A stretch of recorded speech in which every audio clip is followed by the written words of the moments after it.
What up? Okay, I am done with the soldering portion of things, and now we will begin the cleanup and the process of setting the stone into the setting that we've made. All right, so you see our two finished soldered settings. You can see, especially in this one, that the solder, you see the shiny silver solder is all the way around the base. There's no gaps. There's nowhere that you don't see that silver line. Same for the inside of it. It's pretty dirty, but you can see there's solder all the way around the inside. So that's how we know we're ready. If there was still a gap in the silver line, we would clean it, put more solder, and solder again.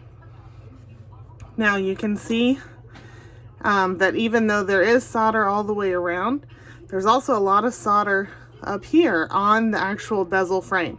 So I'm gonna need to file that off. My choice right now is to either cut off all the excess or leave a decorative rim. I'm a huge fan of the decorative rim. I think it looks really nice. However, I put this frame too close to the edge. See, there's no place for me to leave a rim because it's right there on the edge. So that decision's been made for me. So make sure, if you are thinking you do want to leave a decorative rim, such as on this one, see that? Just left a little frame there. Make sure that you place your bezel frame accordingly. Also, we need a loop to attach to our earring wire. So as I cut off the excess, I need to remember to leave a little bump. And I'll probably remind myself of that by going ahead and drilling a hole. So like my hole will be there, and so I'll just kind of cut like that. If that makes sense. Although that's crooked, so it would be better than that.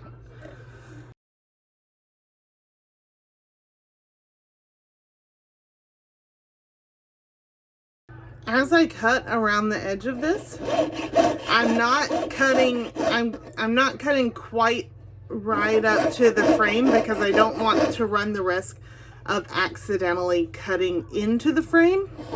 So I'm giving myself just a teeny tiny bit of excess, and I will file that off. So again, I'm not getting too close.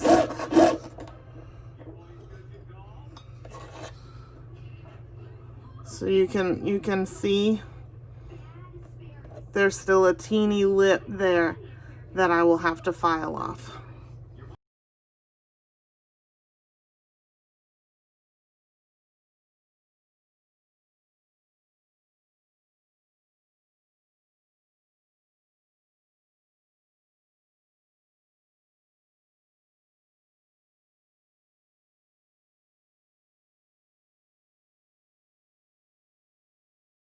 As I file, I am always putting my force on the push motion.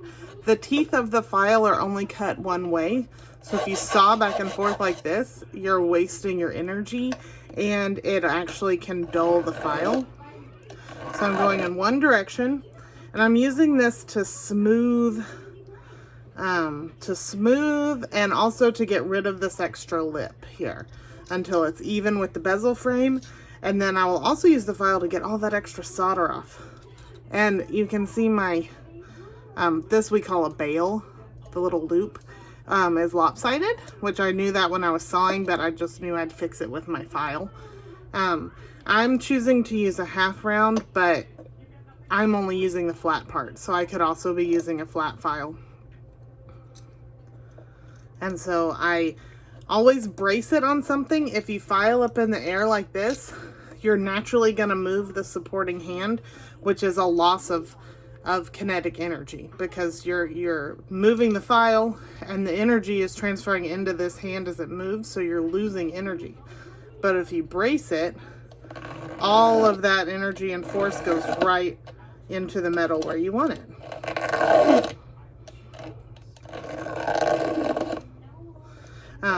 Filing is something that takes a little bit of finesse. Many times when people take their intro class, the sound of the files is extremely bothersome to them. But trust me, after a few days, you won't notice it anymore. The other thing I need to tell you is, I need to remind you that this is copper, which means it's extremely soft. And not only is it inherently extremely soft, it's been soldered, which means it's been annealed, which means it is at its softest point right now. So as I'm pressing on it, you see I've actually started to deform my bezel frame right here, which isn't a huge deal because it's already soldered down. So this bottom shape is already locked in, but I will need to fix that before I put my stone in. So you want to be conscious of how you're holding it, how you're bracing it, and just be sweet to it.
All right, so that's the filing done.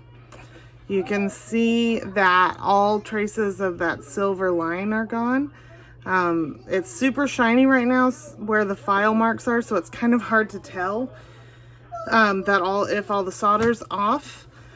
So I'm going to sand it, but before I do, I wanted to point out that if you wanted to, you could pierce a design out of this back plate here.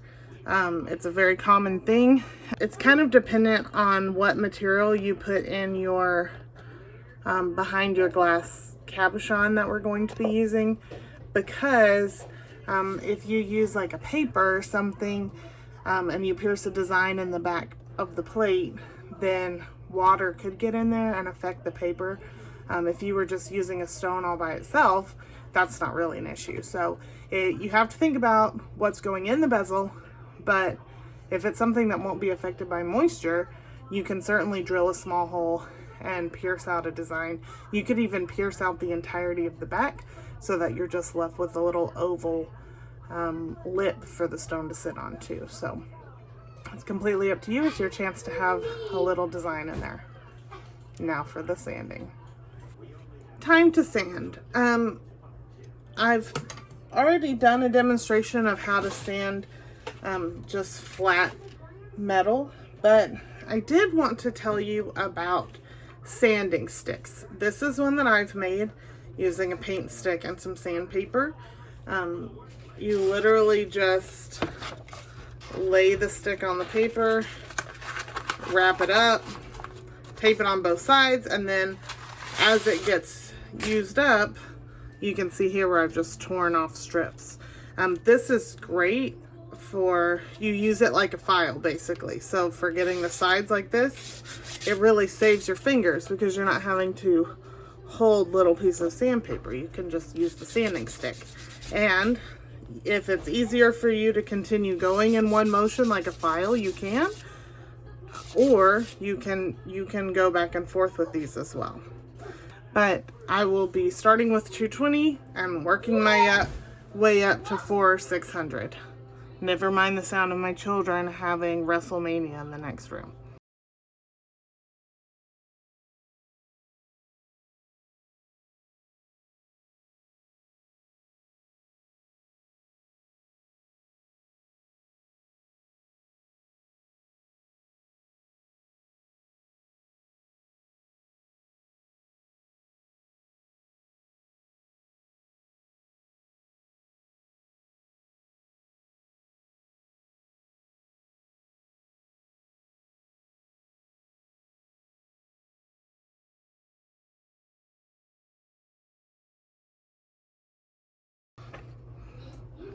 Okay, I'm done with the sanding.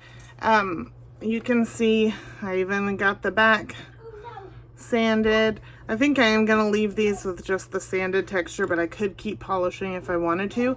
The thing is, you want to get it as finished as it's going to be, because once you put in whatever stone you're going to use, if you continue trying to file and sand, you're inevitably going to scratch your stone, and then you're going to be really sad. So get as much of the finishing done before you put the stone in as you can.